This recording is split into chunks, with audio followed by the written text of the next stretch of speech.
Ce magazine vous est offert par Aéroport Bar. Ebandeli ya semaine la mobisika nyonso ozuli baku ya kolanda magazine na bino d'actualité en lingala facile plus 243 mbotenebi.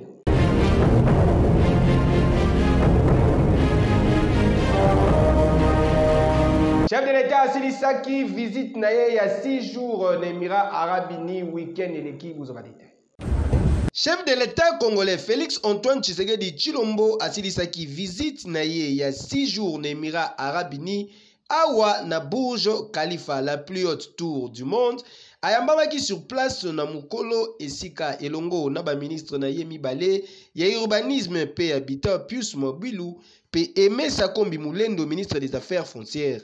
Burj Khalifa ezali site situé au cœur ya quartier ya downtown na Dubaï. Esika wapi mulai nango ya 828 mètres ezali kopesa vue moko impressionnante. Pona koyamba mokonzi ya mboka Félix Antoine Tshisekedi Tshilombo bapesaki ye elembo ya Burj Khalifa. Esengeli boyebake partenariat ya sika esalami na bakolo Burj Khalifa pona développement urbain intégré rapide na République démocratique du Congo. Yo! Entérinement ya ba membre ya sika ya Seni esalamaki week-end eleki na ambiance moko ya kosakana te en no comment bulanda netika kuzaki. En conséquence, l'Assemblée plénière entérine la désignation des membres de la commission électorale non indépendante.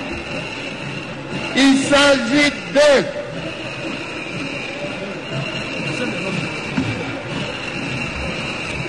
Monsieur Kadima Kazadi Beni, Monsieur Ilanga Lembo, bienvenue.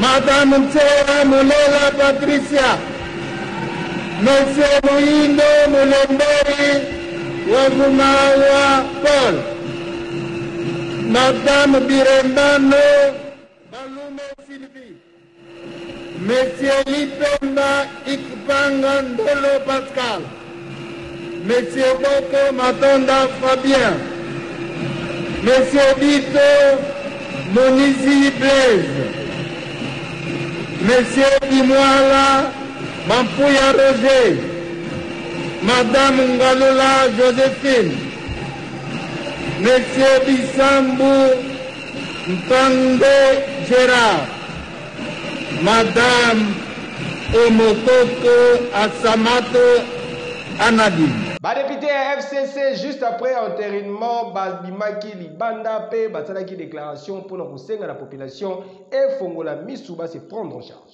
Entérinement du bureau de l'Assemblée de la CENI. Deuxièmement, nous avons été attaqués et ça c'est très grave.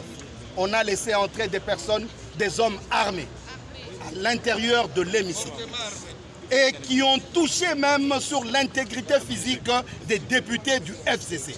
Nous disons non. Troisièmement, vous venez de voir l'ambiance. L'ambiance dans laquelle vient de se passer l'entérinement de la CENI, des membres de la CENI. Est-ce cette ambiance que nous voulons pour les prochaines élections de 2023 où nos amis qui sont restés à l'intérieur sont en train de chanter, de jubiler parce qu'ils ont pris des amis et des gens pour qui nous savons que la concussion, la corruption et d'autres actes d'autres actes immoraux plutôt, ont été posés pour qu'ils soient investis. Nous disons non. Nous disons non et nous ne pouvons pas continuer à cautionner pareil comportement. Voilà pourquoi nous disons que comme hier c'était le RAM, aujourd'hui c'est dans le même cadre que l'entérinement de la CENI a été mis en place. Nous disons que le peuple congolais doit savoir se prendre en charge. Je termine en disant que l'année passée, en juillet, parce que le FCC l'a rappelé, les confessions religieuses avaient choisi Ronsard Malonda et que l'Église catholique qui a la présidence des confessions religieuses ainsi que l'Église protestante qui en a la vice-présidence n'avaient pas signé. Le président de la République avait écrit. Voilà pourquoi, et il avait rejeté. Aujourd'hui, nous prenons l'opinion tant nationale qu'internationale à témoin. Le président de la République sera mis devant ses responsabilités. Nous attendons la même lettre de refus de l'entérinement, surtout que ça s'est passé aujourd'hui dans un contexte chaotique, dans un contexte de désordre. La lettre du président, signée par le président de la République lui-même. Elle est là. La signature. Voilà. La lettre est là. Ronsard Malonda, c'est pire que ce qui vient de se passer aujourd'hui. Parce que la concussion, parce que la corruption, les intimidations, la pression. Et nous voulons ajouter, et je vais terminer par là, tout ce scénario que nous venons de vivre s'est passé au moment où sont réunis à l'hôtel du Fleuve la commission paritaire qui vient de rendre son rapport. Dite paritaire parce qu'elle était monolithique. Nangambu na bango ba député révolutionnaire ba réitéré soutien na bango na action nyonso ya mokonzi ya mboka Félix Antoine Tshisekedi Tshilombo. Bazalaki na micro ya Beni Mukidi. Peuple to sali déclaration ya boye. Biso tokobanda ko soutenir chef de l'État na ba action na nyonso. Tokotika la loyal et fidèle na ba idéo na ye. Biso to décider biso ba révolutionnaire nyonso et des candidats na biso moko na élection en 2023 ezali Félix Antoine Tshisekedi Tshilombo. Na yango toko se mobiliser na ba province nyonso comme biso tozali représentant ya ba province nyonso et topé ça y est majorité confortable na élection ya 2023 oyo ekoya.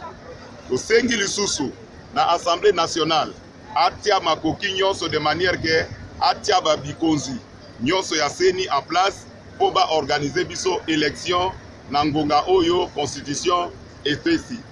Na yango to lobby était pona makambo ya est il faut état de siège etikala et to sengi na gouvernement était nyonso oyo ezalaki arrêté na audition na rapport ya audition ya commission défense et sécurité. Il faut gouvernement atia yango en exécution pour que fait oyo population congolaise azozela ezonga na katia est na biso. Assemblée nationale et projet pour une 10e fois consécutive état de siège la partie est de la République démocratique du Congo aux détails. Ba députés nationaux bavota qui na majorité prorogation ya état de siège lors ya plénière consacré na examen P adoption ya projet de loi portant autorisation ya prorogation ya état de siège na ba province ya Ituri P Nord Kivu. Sur 284 députés votants, 275 bazalaki favorable, 8 bazalaki contre, P moko asastenaki. Kasi esengeli boye baki en 5 mois ya état de siège baka ya réduction ebele ya groupes armés ezali signalé. Kasi eloko ezali ko sepelisate ensemble ya communauté nationale. Dossier RAM gouvernement et promettre qu'on répondre à ma préoccupation nyonso oyo bazwaki na prochain conseil des ministres. Pour ce qui concerne la question orale avec débat adressé au ministre de Postes, Télécommunications et Nouvelles Technologies qui a été débattu le mercredi dernier à l'Assemblée nationale, le Premier ministre a informé le Conseil qu'il a reçu le rapport écrit du ministre ainsi que les recommandations pertinentes formulées par les députés nationaux sur cette question. Il a rassuré les conseils que le gouvernement a bien capté les messages de la population à travers ses élus et qui s'attelle à donner des réponses appropriées. Le dossier est en préparation et il sera soumis aux délibérations du prochain Conseil de ministres.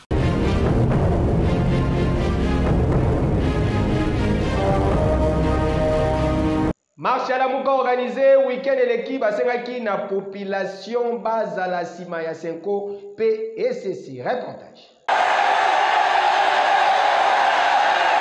Comme prévu, Basantene ya ba militant bazalaki na croisement ya ba veni 15 AP université na commune Yangaba. Pour la marche convoquée na coalition la Mouka, manifestation et bandaki koexige dépolitisation ya CENI. Plein à craquer marche et bandaki na présence ya ba leader ya Lamuka Martin Fayulu Madidi P Adolphe Musitu. Na kokoma na bango na point de chute Martin Fayulu asengaki na population bazala na sima ya Senko PECC.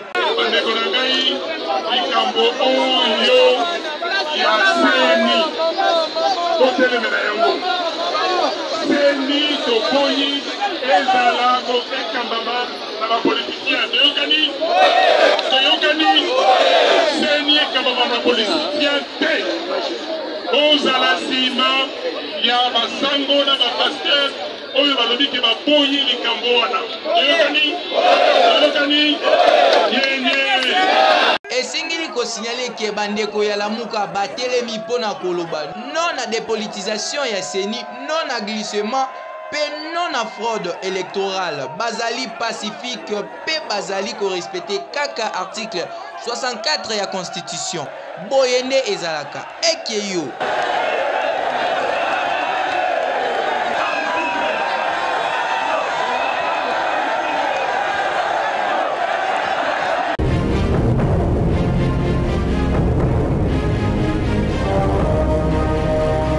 Lelo na Tongo, armée rwandaise esali incursion na yango na Kibumba na territoire ya Nira Congo Bozabadite. Secteur opérationnel Nord Kivu Soukula 2 confirme l'incursion des éléments de RDF sur les sols congolais et ces éléments ont eu à occuper 6 villages et ils sont arrivés jusqu'à 200 mètres de la route nationale numéro 2. C'est après l'arrivée du renfort des forces armées de la République démocratique du Congo que ces éléments ont rebroussé chemin. Voilà pourquoi il y a eu cette agitation à Kibumba dans la matinée d'aujourd'hui. Nous sommes tous membres de la structure appelée mécanisme conjoint de vérification élargi. Et ce mécanisme sera saisi incessamment. Et c'est ce mécanisme qui pourra parler du mobile qui a poussé à ce que ses amis de RDF puissent entrer sur le sol congolais. Tenez que nous avons récupéré une arme des éléments de RDF que nous allons présenter incessamment à la presse, mais aussi nous avons enregistré des pillages d'après les informations que nous avons. Donc dans leur retranchement, il y aurait eu pillage. Donc voilà ce que vous devez retenir. Dans les heures qui suivent, on pourra vous parler d'un bilan définitif par rapport à cette incursion.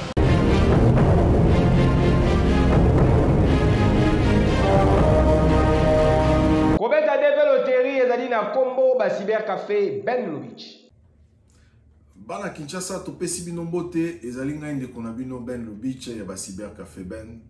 Na eko annoncer bino que officiellement developeri ko banda moko na le 6 octobre pe ekosila mokolo na le 9 novembre 2021. Na yangwana tozali kosenga na yo papa mama elenge étudiant ou azali na rêve américain alingi ya na mboka o esika tozali yakana lombango na ba cybercafé na biso o ezwami en face ya Hôtel Phoenix na Beau Marché na Masina na Apocalypse 22 libanda ya Apocalypse 22 pona bandeko ya Changu pe tozali lisusu na 7e mérite fongole sika kitoko pona bandeko ya limité industriel résidentiel Kingabwa Mombele Yolo Boya na Lombango na 7e mairie na place commerciale en diagonale ya Kin Marché ba cybercafé Ben Lubitsch ezali wana pona obeta developeri na yo selon les normes. Pe tozali koyebisa na bino ete developeri ezali kobeta makaka na moto azali na passeport biométrique en cours de validité.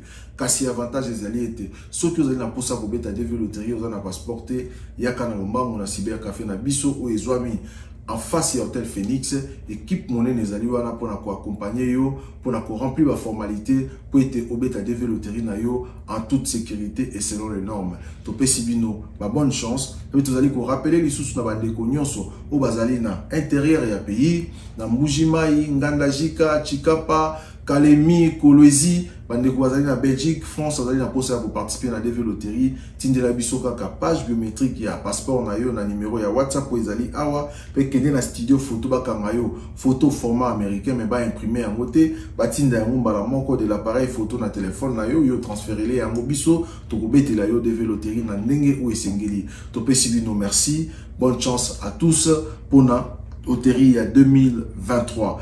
Vous allez rappeler les sous nabino était année où il va réciter vous avez belé parce que président des États-Unis, la vice-présidente Naye Kamala Harris, bazali très favorable na immigration légale pour que Batubaya et belé dans les États-Unis parce que mon salaire les allés awa, technologie les allés awa, tout apprendre pour na to bongisa Congo na biso, to kolisa bana na biso. Bazwa maele ya États-Unis, bakende na yango na Congo, ba bongisa pe Congo, lokola ba Nigérien basalaka, lokola ba Indien basalaka, Topé Sibino, merci.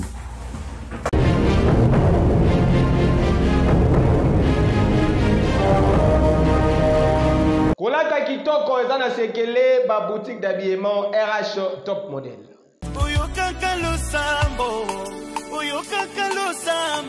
Kinshasa, ba mama ya Congo, Kinshasa pe Brazzaville, boya bisabango ke banvoiti te. Désormais, pour na kolata malamu, ba boutique RH Top Model, etiki ba porte na yango polele, pour na ko permettre bino bozo ba vêtements ya qualité, bo banga te po awa bataille nyonso ezali. Ba pantalon, ba robe simple, ba robe ya soirée, ya cérémonie, ba chaussures, ba sandales, ma papa, ba ketchi ya solo, nyonso esengeli po na ba maman, ba femme d'affaires, ba jeune fille ya swag, boko kuta yango na ba boutique RH Top Model.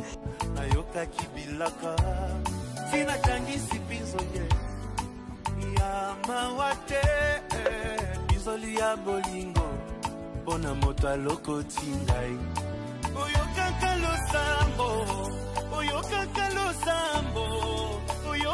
losambo soki bataleli yo oyokaka losambo po mitungisa na bino te po ba boutique RH Top Model ebongiseli bino ba service ya livraison à domicile, achat en ligne, pe expédition na ba province.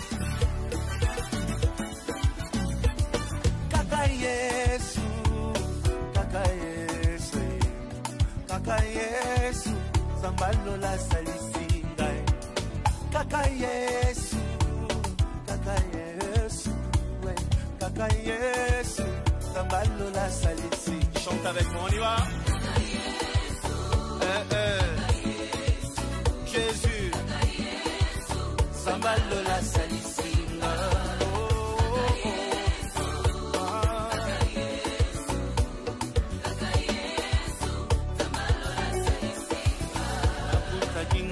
Katia pasi asalisi mituna nanga ezwi piano. Pour na plus de précision, bokoki kobenga na ba numéro ezali affiché to pe boleki na ba boutique RH Top Model oyo ezwami na avenue Colonel Lukusa na commune ya Gombe, référence premier shopping mall na premier niveau Oza Mobimba. Topé mususu oyo ezwami na numéro 1 ya avenue Mont des Arts na commune ya Gombe, musika te na école cours Sénègue. Kasi boboza na teke ba boutique RH Top Model ezali polele du lundi kino dimanche de 9h à 20h, kasi dimanche na premier mall exceptionnellement de 13h à 19h. RH Top Model, vous rendre top, c'est notre devoir. Qui dit mieux? Que yo!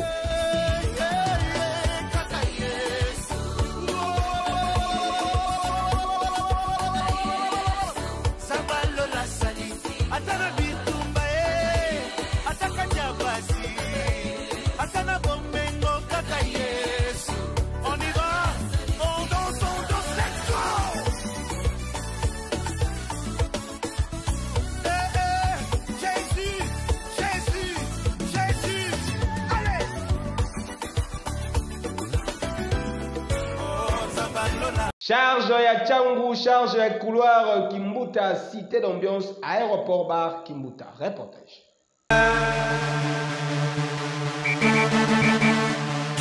Eyindie na Kinshasa, eyinda Kamabe, temple de l'ambiance ya Tchangu, aéroport bar Kimbuta, cadre idéal pour na ba divertissement na bino, pe pour na ba détente ya kitoko, na conseiller bino aéroport bar Kimbuta. Oh, mais la moi kopo ya malili avec vitrine bien équipée na ba DJ professionnel pour na komema bino na ambiance moko électrique.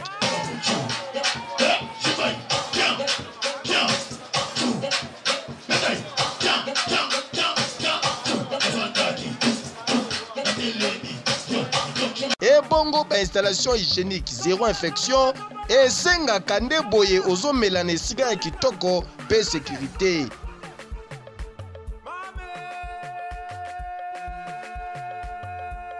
PDG Oniva charge ya Kimbuta lobby aéroport bar Kimbuta saute mouton vitesse ya TGV ba voisin ba kozwa vaccin pour troisième vague eza makasi deux fois te otie libaya tolambeli yango. Donc désormais ezala po na ba manifestation na bino nyonso espace réservé ezali. Outi mikili ya poto ozalaka na Kinshasa oyokaka boulevard Kimbuta na sango boye malamu na aéroport bar Kimbuta. Po soki oyaka Kimbuta okota aéroport bar te seke nanu okoma Kimbuta te. Nani akoloba lisusu?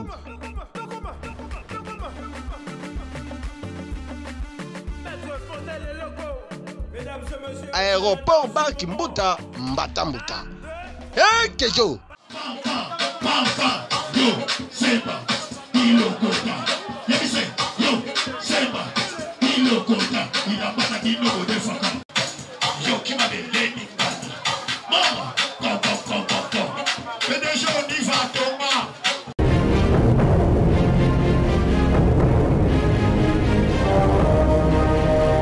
L'Obieleki, 4 clubs congolais engagés dans différentes compétitions interclubs. Il y a CAF, Presta qui résumé dans le reportage Oyo.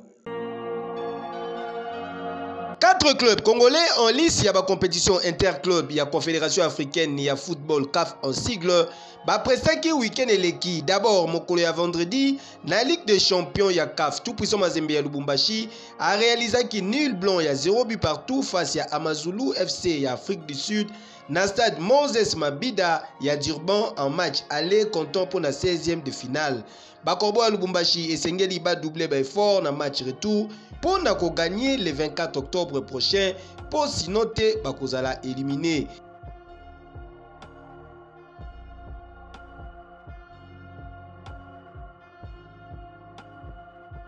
Le club ya Kinshasa na tournaye toujours le même vendredi na Coupe de la Confédération ya CAF. Apolaki na score ya 2-1 liboso ya Marumo Galant. Pour se qualifier, Sengeli n'avait club a gagné na score à 1-0 na stade des Martyrs le 24 octobre prochain. Dimanche 17 octobre, dans le stade des Martyrs de la Pentecôte, un match comptant pour la 16e de finale aller à Champions League ya CAF, AS Maniema Union ya Kindu Azalaki accroché ma mélodie Sundowns sur Afrique du Sud, na score ya 2 buts partout. Kei à fois de la 9e minute de jeu na penalty. Réaction unioniste et qui na 39e minute, na entremise ya Rodrigue Kitwa profitant d'erreur ya défense. Maniema puisse marquer, mais Maniema doit récupérer d'abord ses ballons. Une fois récupéré, et voilà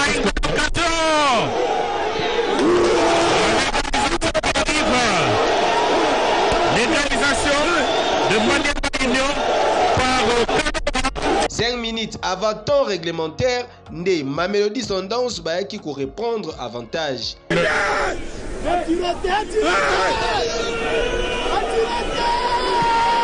voilà le deuxième but qui arrive. Le deuxième but avec cette combinaison. Courte joie pour Tenga Mutwila ayaki ko sauver ba unioniste na défaite quelques minutes après. Score final 2 buts partout. Un bon décalage qui est fait. Ah, ça c'est bien fait. Il faut aller vers l'avant, Laurent. Et voilà le deuxième but. Le deuxième but vers l'avant. esengeli na Maniema Union akende koluka victoire na mabele ya Bafana le 24 octobre prochain pour un match retour.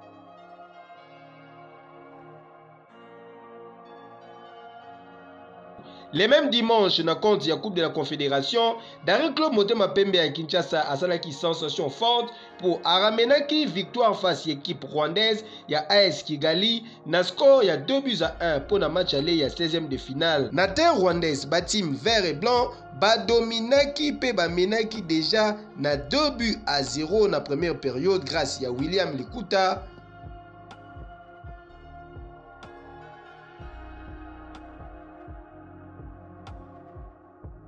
P. Katulonji.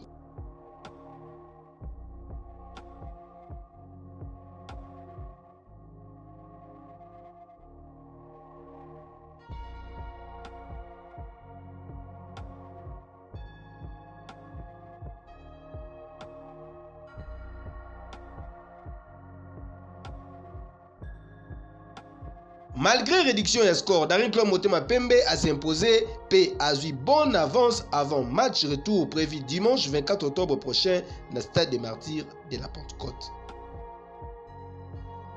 Bozalaki tellement belé à kolanda magazine na bino d'actualité lingala facile ya mukula lelo. Merci pour la confiance et fidélité soki vous sepeli na ba image oh wepesa merci na Béni Mukidi les nouveaux diplômés avec impact en pédologie awa ba réussite ezalaka ndenge kaka esengi ezala. Merci lisusu pour la confiance et fidélité tukutena bino mukula lobi ba bébé bino jamais boata ekeyo. Ce magazine vous a été offert par Aéroport Bar.